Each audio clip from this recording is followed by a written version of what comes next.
Yeah, the badminton, the first thing starts with love all, isn't it? We've always had only one person doing well at a time. But now it's not the case. Now we have a few more.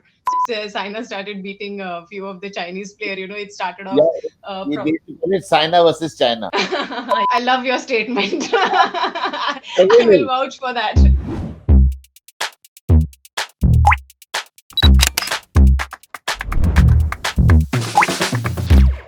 Hello, everyone. You're on SK Live. I'm your host, Indranil Basu. Today, we have a national badminton champion and the Commonwealth Games medalist, Trupti Murgunde. Hi, Trupti. How are you? Good to see you on a Sunday. Hi, Indranil. Nowadays, you don't realize which is Sunday and which is the working day, honestly speaking. Yeah, Yeah, that's but yeah, let me first, thank you for having me over your show. it's a And pleasure. before you start bombarding with your questions and start grilling me over all the, so-called questions, but I must appreciate that you've been doing such a great job, and I think it's really nice that you players and really appreciate that. Yeah. Yeah. So I was just telling everyone that what can you have so much role you play. Play a role of a wife, a mother, a professional, a badminton coach, selector. You've been a badminton player. So how do you manage so many roles? I think all the women are meant to, really go by this. I'm fortunate that I've been a sports person, and I feel, I have had a career of nearly 22 years as a sports person. So I don't think post my marriage or post having my child, I would just let it go just like that. It doesn't feel right. So I always wanted to make a comeback. Definitely not as a player, because it was. I mean, there is always a time for a sports person where you have to hang up your boots. Yeah, So yeah, so I wanted to come back in a way where I could give back to the sport of whatever I have learned or experienced over my profession period. So I got back. I started off as an expert commentator, and which I never thought I would get into. And then again, I've been as a coach for the Indian team, and also the selector for the Indian team, and a few roles which I try to play with the development of sports in general.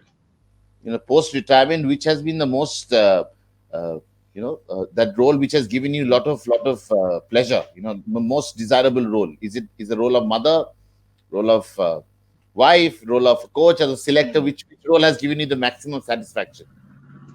I think each role is unique in its own way. If you see, definitely as a wife, yeah, I've been married for quite some time. I have been pursuing badminton after my marriage, and in fact, I have won all my important medals, important achievements post my marriage. So that's again been a different journey. And as a mother, I mean, everybody knows how it is. It's definitely a different experience, and I feel really nice and proud to have my son.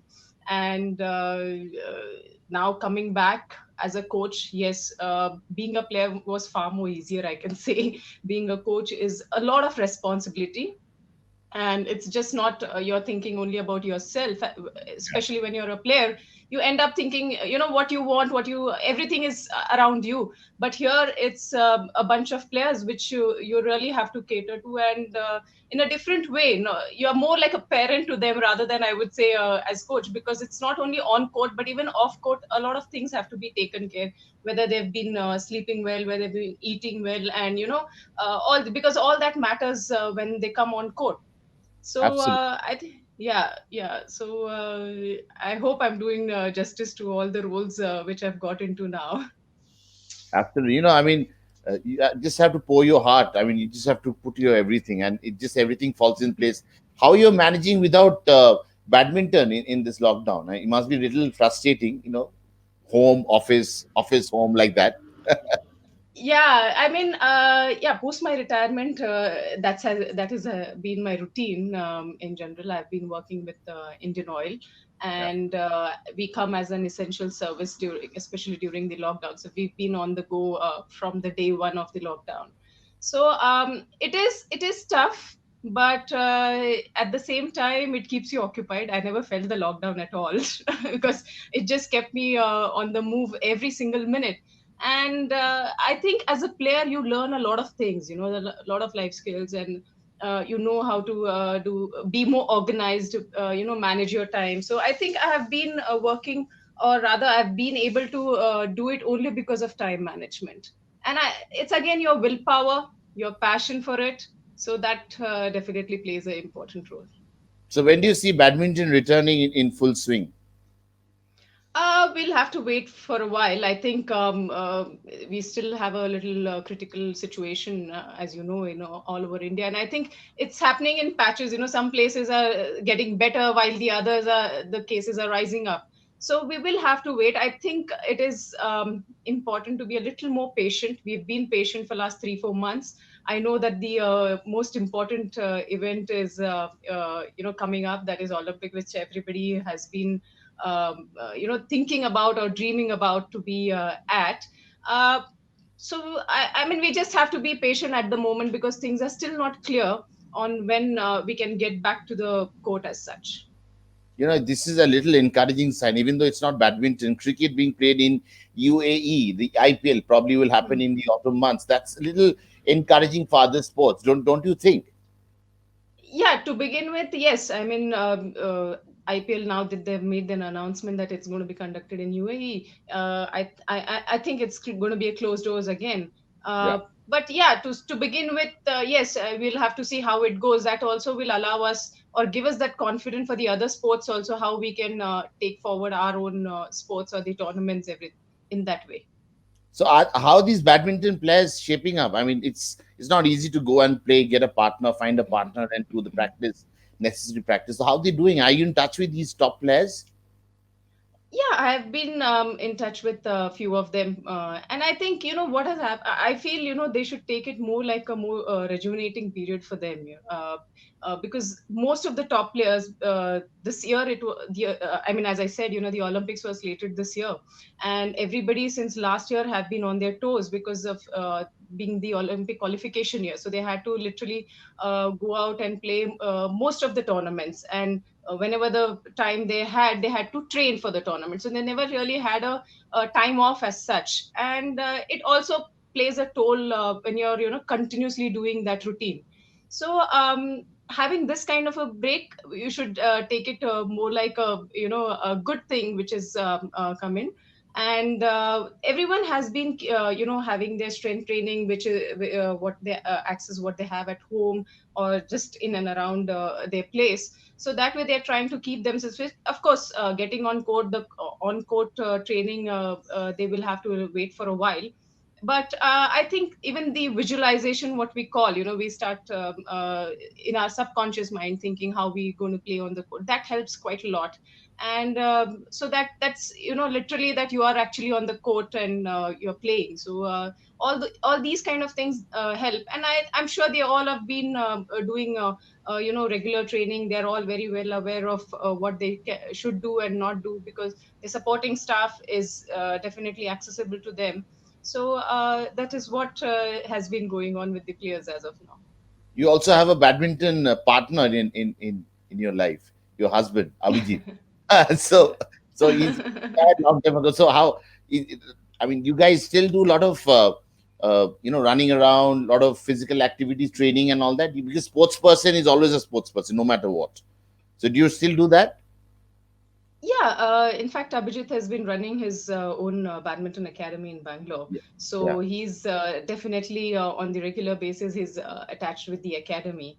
And I, on and off, I pitch in, keeping my other things also in place. Yeah, so we've definitely, both of us have been back into badminton post our retirement from the active sport. So yeah, as you said, we try to keep ourselves on court as much as possible.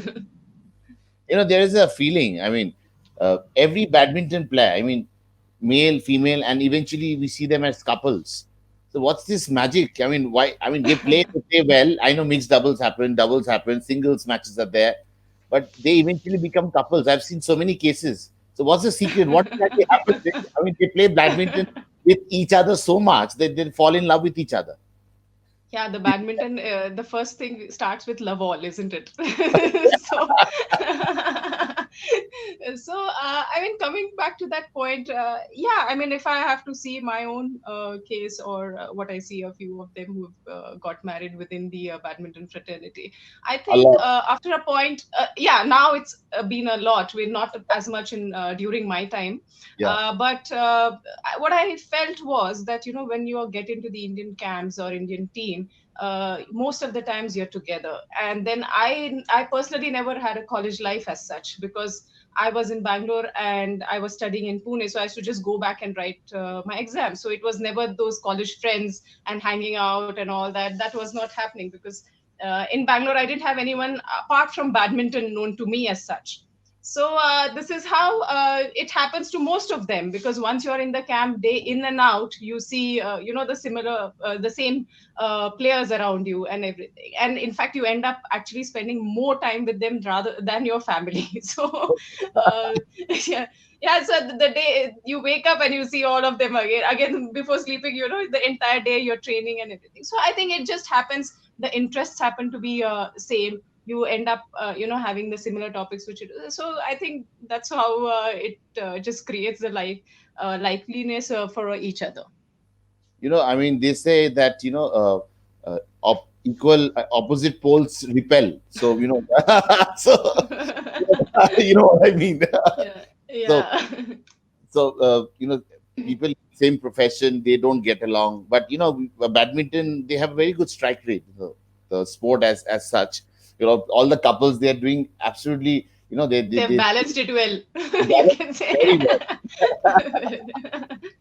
So they made sure that post marriage also they continue to play, you know, because you Yeah. have a partner who is also a player, so he understands even better.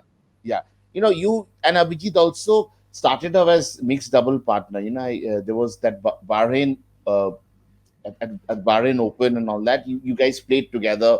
So what was the understanding that time? And how did it go in playing together as professional? Yeah, I mean, I have been predominantly mostly a singles player.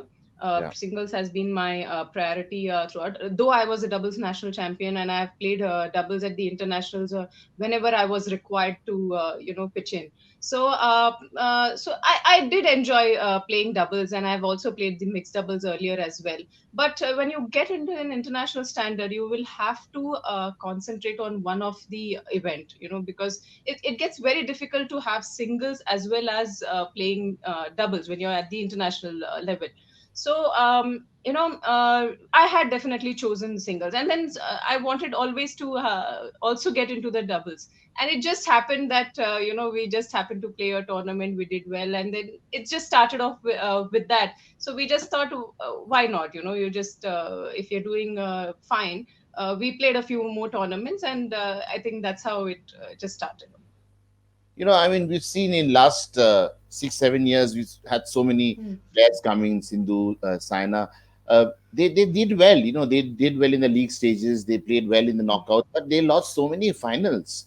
I mean, both men and women. I mean, what is the reason? I mean, we go there and then we lose out. What, we run out of steam? Any particular reason? We it happens Uh, so I often. will. I'll just correct you on that. I think you're right on one side that it used to happen very often. I would say it was probably in 2016 or 17, around 2016, Yeah. 17. It started off, maybe we can say with Sindhu, you know, most of the time she would reach the finals, but was unable to make it, convert it into a winner. But I think it was initially, I mean, that itself is an achievement to reach finals, only for the fact that earlier than that we never had players reaching of such important tournaments or the bigger level tournaments, even the finals. So even if they were able to make it to semi-finals or the finals, that itself was an achievement. So Mm. slowly you start getting into that groove, and you gain a lot of confidence, and that is how you continue. And then post 2017 we've had such good wins. If you see, we've had Shrikant, who won four big titles in that year. It was a fabulous year for him, for even for the Indian badminton as such. We've had so many. Even Pranoy performed well, Sindhu was performing well, Saina too has been performing for a long time.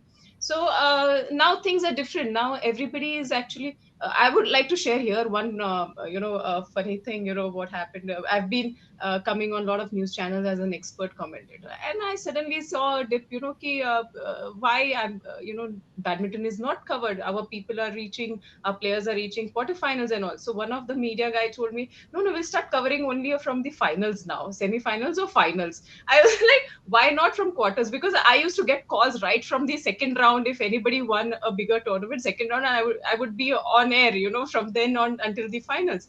So I said, no, no, nowadays we are taking only post quarters because we know they will reach quarters anyhow. So this is how the mentality has changed, and this is how it's a good sign. It's a good sign that badminton has picked up so much, and so much of priority and importance also has been given.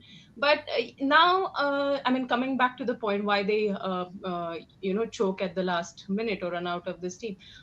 Initially, yes, we fitness was very important, and now with a lot of new things coming up, and with new technology, new coaches, new training techniques, and badminton has changed a lot, from the earlier days and what you see right now. So now our players are far more fitter. And at the same time, as I said again, now they're getting much more confident at the international standards that we can do well, not only do well, but we can win the tournaments.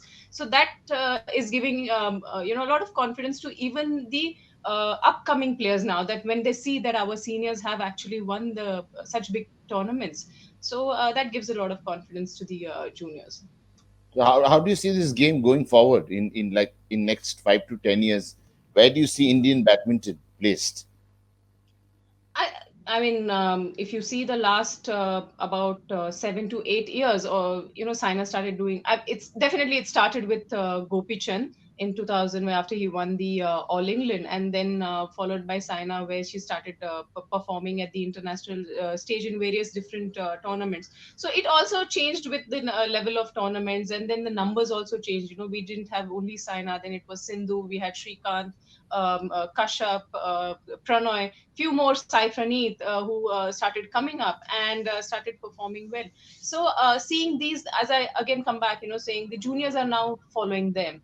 And a lot of professionalism has come into badminton, where being an individual sport, so you tend to have your own personal trainer, a personal physio, a personal coach, so which was not there in the earlier days. So all these things are now coming up, and again I come back with the scientific way of training and all this. So I definitely see a very bright and a good future for Indian badminton, and with the government also taking a lot of new steps to promote sports as such. Even the Badminton Association of India also coming up with timely changes. So I think overall it looks like a good sign for Indian badminton. Do you think money is pouring in enough for the game to go to the next level? You think there is enough? I know the league, the Hmm. badminton league is quite famous. I mean, people coming from abroad, the top players coming, and and our players able to rub shoulders with those top players. So that's really helping us. But money is also important. Do you think we are getting enough support from the corporate? Yes, it is much better than what it used to be earlier, I can say, but it's never enough. So I think definitely a little more would it'll be a good thing. But let us start, utilizing what we are getting, and let us start, focusing in a right way, in a right direction. And it's always, I think it's more like a circle. You perform, the sponsors come in, or the money comes in, and if you're not performing again, it goes that way most of the times in every sport. I think it's not only badminton as such. So definitely the corporate support and funding, government has been doing a good job with that respect now. A lot of Yeah. new things are coming up with top scheme where you have supporting all the players. And even BI from their side, they have been trying to get in a lot of funds in various ways. So again, as you said, the league also helps a lot. So all these things will definitely contribute for the growth of the sport. With the Olympic getting postponed from 2020 to 2021, so what are the chances, medal prospects like Sindhu, Saina, Srikanth, and Pranay, and what are the chances? I mean, do you think they can? They were prepared for this year, and it's happening next year. So how will it impact their performance? Will they get enough rest, which will be good for them, or will they come back powerful because their body had taken that kind of it's not taking so much of toll because you're not going through those rigmarole of playing daily badminton tournaments. So how do you see that challenge being postponed and our prospects of winning a medal? Yeah, the qualification year was on since last April, and which is going to finish in the end of April this year. And if the Olympics was slated, and if we didn't have this situation at all, so Yeah, most of the tournaments were covered. So we had left with a very few tournaments toward the end of the qualification period. So we sort of had a clear picture of who's going to qualify for the Olympics. I mean, who's going to go ahead for it. But there were a couple of players who were, I wouldn't say at the border, but they were trying their best to, get in again in the bus to the Olympics. So that way. So if I have to say, Sindhu was almost through, and we have the men's doubles also, Sairaj and Chirag Shetty. So more or less they were through. But with respect to Saina, if I have to say, I think this may help her, this kind of a break, because she has been having a lot of injuries. And she didn't have, as I said, the year has been really hectic for the players who have been looking forward to qualify for Olympics. So this kind of a break really gave her a bit of time to recuperate her injuries and come back a bit fresh. Yes, of course, she's not able to play on court or for the time being, but the rest, the right kind of treatment, whatever is required for her recovery from the injuries. This is a good time for her. So we will have to see how well she comes back. And when I had a word with her, she was like, I'm just taking it very easy at the moment. I don't want to hurry up and getting on the court, which is, I think, a good thing. After a period of time, you will have to what you say, more reconcile yourself ki, no, the hurriedness is not going to really help us. It may actually end up hampering you. So let us just be a little calm and be a little more patient. And she's taking her time recovering from all the injuries. And mentally also, you get a lot of fatigue when you're on the move all the time. So that also helps you to settle. So this is with respect to Sana. And I think Shrikant also has not been having a very good spell in the last year, and the qualification also looked a bit tougher, though he has a few tournaments. And so I think these two are the players who have an outside chance to qualify for the Olympics. It all depends on how the tournaments are slated, the remaining tournaments during the next year or before the Olympics, because there's not going to be much of a time in between the Olympics and the tournaments, the remaining tournaments. I'm talking about the qualification tournaments. So it is going to be tough, but for players like Sindhu and the men's doubles, I think.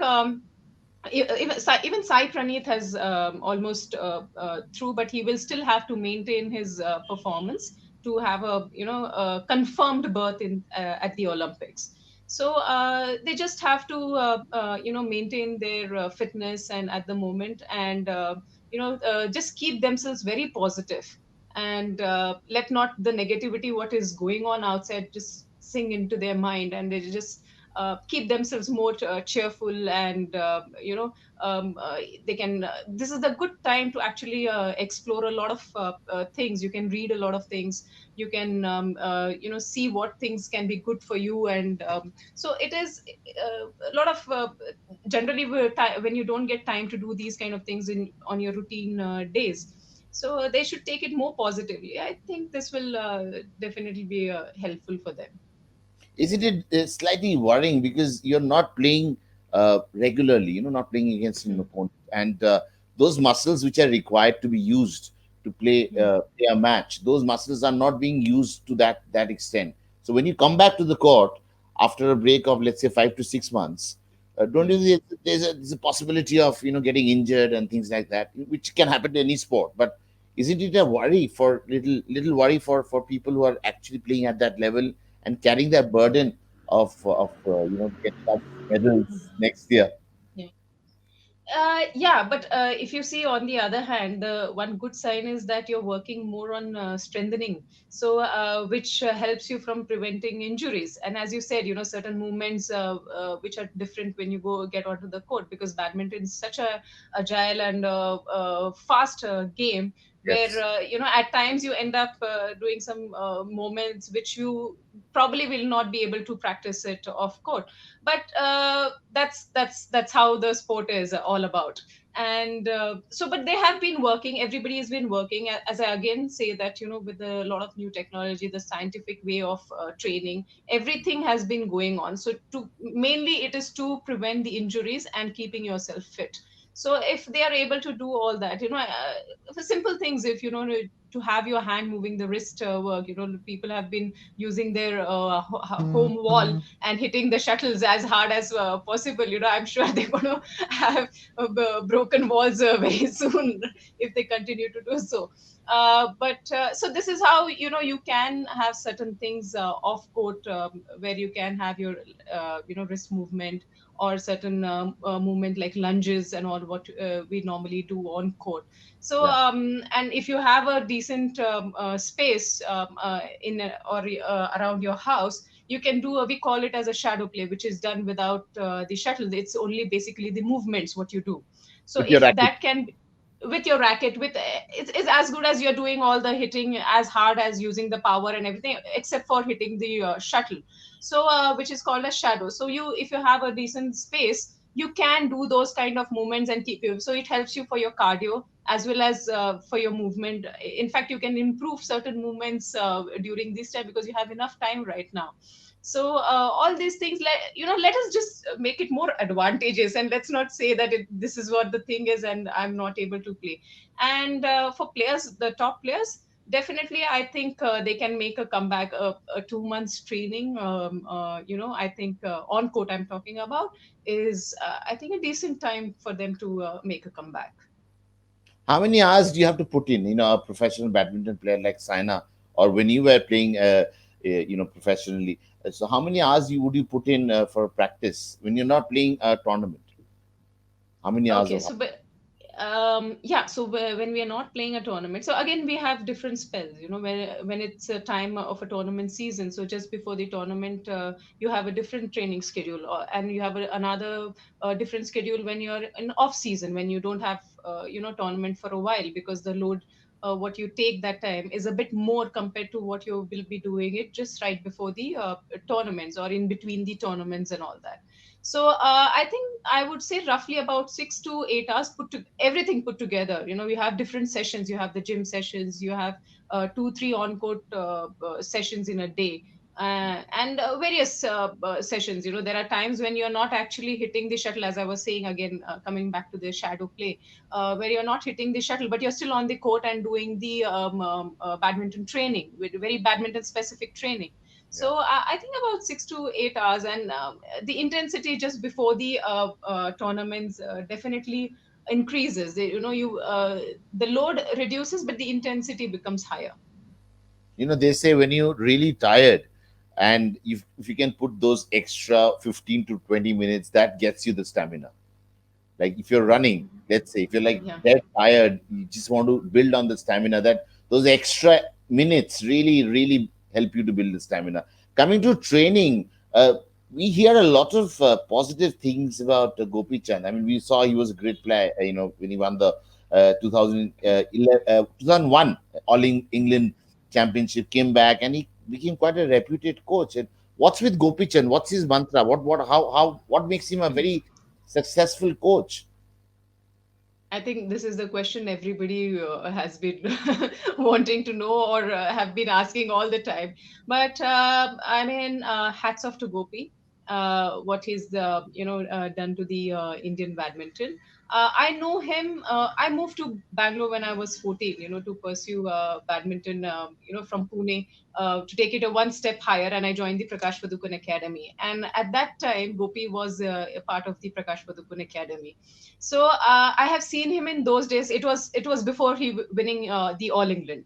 So Yeah, so it was more or less like we've been training. Of course, he's age wise definitely much senior to me, but we've been training together and we've been watching him. And I felt the kind of dedication what he had then was totally different. It as a junior to him. It was something which it was to learn or to adapt to looking at him. And I'm not talking on court, of course, yes, and off court because we were staying in our hostel. So we were literally meeting for lunch, dinners, and everything. We were all together at that time. So you learn a lot of things which you see off court as well, not only on court.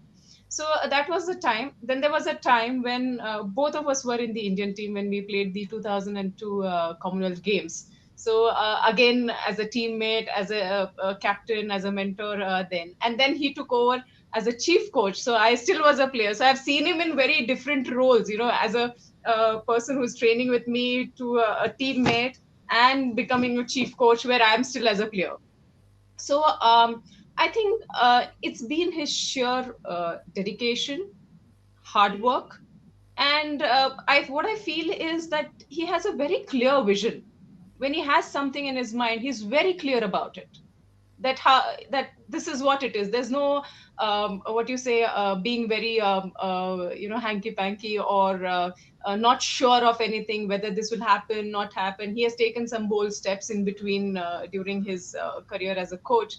And but then he looked very confident on whatever he wanted to do. So I think that makes a lot of difference. And the kind of composure he has, and I think that is fabulous. And you must have heard about the stories during the 2000 just before the 2016 Olympics, where he would come at 4 o'clock in the morning and train Sindhu, do a session with her, and then the next session, individual session with Shrikant again. And this is how, I mean, we've seen in the camps as well. He has been on the courts at 5 o'clock in the morning, taking different types of levels of players. The Indian camp, then he had to manage his own academy where he has intermediate players and everything. So he is I think that is his hard work. I think that is what has brought him to this. And one more thing I would like to add is that he is a person who can adapt to the ongoing current trends in badminton. So he has that knack. Whereas, things, as I said, at the earlier days, it was totally different than what it is now. Badminton, the game itself has changed so much. So the requirements of the game, what you require at the moment, and all. So he is able to understand. So that is very, very important, because if you're still going to apply the old school things, it's not going to help you what's going on at the moment in badminton, in the world badminton as such. So that is also a very good positive quality he has. it's like a one big family. I think it's your second family. The Mhm. way you know everyone. You played with Sindhu also, doubles Mhm. match, if I'm not mistaken. You played, right, with Sindhu. That no, that was with Saina.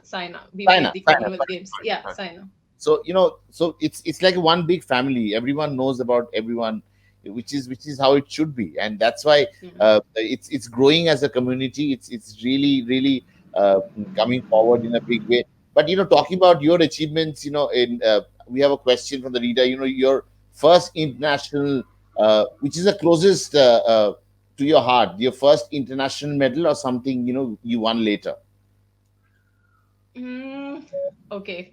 Uh, I cannot point it out as a only one tournament, but I would say, I was very happy when I won the national championship. It may sound a bit strange, when we are talking about the international tournaments and this. Yeah, yeah, I'll tell you the reason. The only reason is, I had a quick transition from junior to senior, which is again very important. But not everybody is able to make it. As you know, you cross the junior, the very next year I was, the senior nationals runner-up, and after that nearly 4 to 5 times I've been nationals runner up, and I was not able to if make it, convert it into a winner. So I used to literally think, like, am I jinxed for winning the nationals in spite of beating those same players in the different tournaments? So it was not that I had a mental block against some player, or nothing of that sort at all, because I would beat them in the other tournaments, and only in nationals finals something would go wrong for me. So finally, in 2010, when I won the nationals, I myself couldn't believe for a while. It took some time for it to sink into me that I have become a national champion. So that moment, I still sometimes, if I go back and think about it, it gives you a good pleasure. It's really nice, makes you feel good. And yes, of course, winning the Commonwealth Games, the medal also was absolutely memorable. With the fact that what all things went before reaching the Melbourne Commonwealth Games. So yeah, I think these two have been pretty good for me. Yeah. we have questions from the viewers also saying that who is better, Saina or Sindhu? Well, Oh, maybe Indranil should answer this question. I'm not a badminton expert. I mean, we love that sport because it gives you so much of speed. I know so many cricketers batsmen especially, who love playing badminton. Legendary Sunny Gavaskar is one gentleman I know for Yes, sure yes, who loves badminton, and it's a lovely sport. And it's the way it's spreading. You go across any societies uh, in cities. You have a badminton court in every society. People are really actively involved, and they yeah, know it takes it takes a lot out of your body to play that sport. So that yes. question, so what do I tell the viewer? I thought you were planning to skip that question, and you took it to a different angle. So yeah. Anyways, I mean, I would never compare both of them to each other, because both of them have different things. When Saina started, Saina was one of the first one who started, as I mentioned, winning different international tournaments. Before that, we had Prakash Padukone, and who had won. But then again, the things changed, the level of tournaments, the number of tournaments, everything changed. And Saina made that breakthrough, and it started off with that. And it's been over a decade now that she's been consistently performing at the international tournament. So I think that's again a very creditable thing with respect to Saina.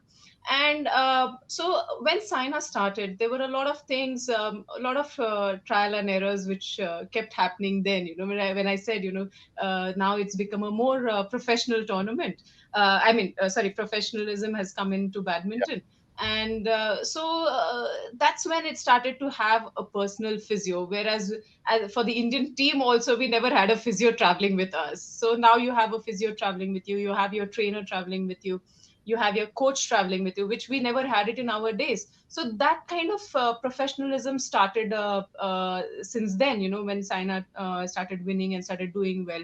A lot of sponsorships and things started coming. So all this started. So for I would say for Sindhu, a few things were already set. A few things I would say. I wouldn't take it. And again, Sindhu definitely also took it to a different level. And I know Sindhu for a while now. In fact, she was, I think, barely 10 or 12 years old when we used to have camps in the Gachibowli Stadium, the national camps, and she used to come training at the Gopichand Academy. She always has been a tall and a very lanky girl. And I remember her father traveling a distance actually to get her. And entire day she used to have, I think, like a lot of dabbas carrying different meals for the entire day. She would come in the morning and train, and then again go to attend the school, again come back to the courts, and finally I think only in the night she would get back home. I think that was the routine. And yeah, I mean, we saw her dedication then itself. A very hardworking girl, always smiling. So that has brought her, a long way. So if you have to even talk about the playing styles, both of them have a little different style. Saina is more aggressive and very dominant. It likes to be more dominant on the court. She's a very gritty player. She's always been, that way. And Sindhu, being tall and a bit crafty, so there has been a lot of difference. So we just cannot say who's better and who's not. One good thing came out of Sindhu's story as you were narrating. It's important to have home cooked food. Yeah, yeah. Especially That's during these times now. Yeah. no, no, anytime. I mean, for any athlete, it's important to have, because this is one thing they have faced a lot of challenge when they're traveling abroad. They don't get that, but they Hmm. manage so well. The diet bit is very important, isn't it? I mean, what you Yes, ate. definitely. Do you see a change in the diet, the way people eat right now, the badminton players? Totally, totally. I mean, see, fortunately or unfortunately, I don't know. I mean, I have seen the earlier days and I'm seeing the current. So I see such an immense change in every aspect. If you have to talk now about the nutrition. Earlier in those days, we were not very well aware, or we didn't have that much of knowledge. What exactly, and this is again very individualistic. Like, you cannot be, if I'm eating three chapatis, not necessarily three chapatis are good for you. So that sort of thinking, that sort of knowledge was not there as much then. But now it is, everybody is working very individually. Everybody is, and you got to be that kind of a selfish when you're in a individual sport. I would say, Yeah, why yeah, not? Because it is for your own betterment. It's not that you're competing with someone else, or in this aspect, I would say.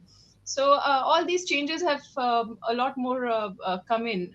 What kind of food is required based on your individual needs, and it helps you again to for your training, for your performance, for everything. So as I said again, I come back to the point where playing on court is one thing, but the surrounding things, your fitness, your diet, your time of rest, every single thing is really, really important. And earlier times we used to probably neglect those things, or yeah, we didn't have probably that kind of a knowledge. But that's not anymore now. yeah. What I also like badminton for another particular reason. This is the only sport where women are ahead and men are trying to catch up. I love your statement. Oh, I will really? vouch for that. Yeah. Yeah, it's Yeah. it's amazing, isn't it? I mean, uh, these Sainas, these Saina and the Sindhus and the Mm. Truptis, they have done so well, and the men are like trying to catch up with. That's the only Uh, sport. I love yeah, it. yeah, yeah. I mean, it definitely started with women. If you go back, then again it's men. When it started with Prakash Padukone, and then again Gopi, and but yeah, Saina and Sindhu definitely took the Indian badminton to a different level. But nevertheless, if you see Shrikant, even and Sai Praneeth, Pranay, they all have done a good job as well, and they are all coming up now. Now, as I said again, they're getting a lot of confidence, even the juniors now, because the next lot is seeing them, that they are able to win the international tournaments, be there. It's not just one person. We've always had only one person doing well at a time, but now it's not the case. Now we have a few more. So that helps, and that slowly the mindset of people, the mindset of the younger generation has been changing. Who all are these younger generation after Sindhus and Sainas? I mean, you seen any talent? You can take their names, who can really come up to this level and really make India proud. You have any such names in your mind? Yeah, we do have. We've been working. In fact, the government has been coming up with a lot of. We've never had something of this sort of a planning where we've planned for two Olympics ahead. So we've, Wow. as a selector, when I have been there, I think I should really appreciate for this kind of move where we are actually shortlisting the players for the 2024 Olympics and 2028 Olympics. So we can nurture them right from right now itself, which makes a lot of difference. So we do have, and we have about 3 4 girls, and at the moment I would say, and we will definitely have much more in maybe another year or two, when we will have the talent scout sort of a thing going on. Because of the situation right now, everything is held up. So we do have, and we just will have to nurture them in a right way with the right things. So, can you tell us about your interaction with Lin Dan? He retired recently, two gold medalists at the Mm. Olympics. So, how was he? How big was he? How impactful was he in the world of badminton, according to you? Uh, Lindan has been a big name. I think it Lindan and Lee Chong Wei has been, what you have Roger Federer and Nadal in tennis. So we always used to look forward when these guys are playing their finals, and whenever they've been playing.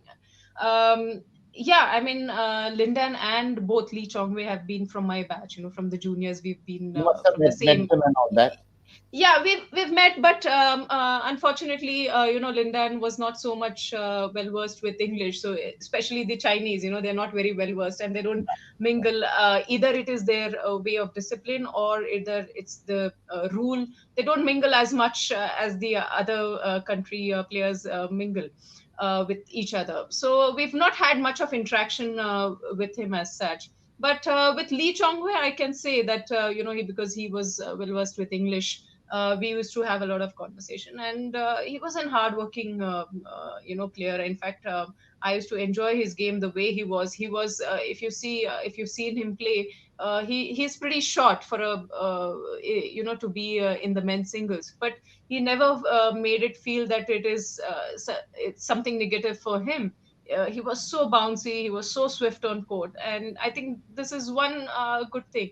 And yeah, I mean, same thing with the Chinese. So we've never had really interactions with them as players as much. So couldn't really talk to them on those lines. When we talk about India, Pakistan, they talk about Indo-Pak cricket, and that cricket was used as cricket was used as a tool of diplomacy. Then we have Mhm. little tension going on with not little, quite a lot with China. You think badminton could be a common ground where we can use badminton as a tool? Is it? No, I think I think we st- yeah, no, I sorry. think we started off this with China a few years back. I can say that now, when China started beating a few of the Chinese player, it started off Yeah, they from. call it China versus China. Yeah, yeah, good. so Yeah, um yeah so it was when she started beating a few of the Chinese players, and even in the men's, we've had some good victories over a few Chinese in some of our players, in fact, beating Lindan. And so China was totally dominant during my playing days. China was totally dominant in yeah. badminton. Any tournament, it would be mostly the Chinese taking away all the in the all the events also, not only in the singles or any particular event as such. So after a point, it was such a thing that when we had these victories over Chinese players and all, they literally started worrying about Indians. Wow. And so in earlier days, when the draw was out, and we used to see where is the China, okay, in my draw or my half, China is not there, good, that is how it used to be. But now it's become the other way. The Chinese players are seeing, "Arey, where are the Indians?" Like. So so It now is they've so become more wary of Indians, in that way. I had a very funny incident. We had an international tournament, ABC, in Asian Badminton Championships, which was in Hyderabad. yeah. And I was just warming up outside the court, and there was another day for the tournament to begin. And so one of the Chinese coach came up to me, not to me, along with me there was another doubles player who was warming up with me, Indian doubles players. And he comes and asks, he was actually asking about my name, because they cannot really pronounce my name. very well. So he kept showing him in the draw, who is she? Who is she? Like, and I was just standing next to him, and he's like, "That's all." I said, "Okay." So it's a good sign when they're actually looking for you, because as I said, China has always been very dominant, and now the things have changed. Not So only Indians, but yeah, I think a lot of other country players, the Olympic champion Carolina Marin herself, and Ratchanok Intanon, she's from Thailand. So there are a few, if I have to talk about the women's singles as such, I think now there's Chinese, I don't really see dominating at all. In fact, we are dominating far better now. absolutely, absolutely. And the foundation stone are led by people like you. Really, I mean, Yeah. Gopichand, and of course Prakash Padukone and all these people, they were legends. You all are legends and making badminton proud, India proud every day.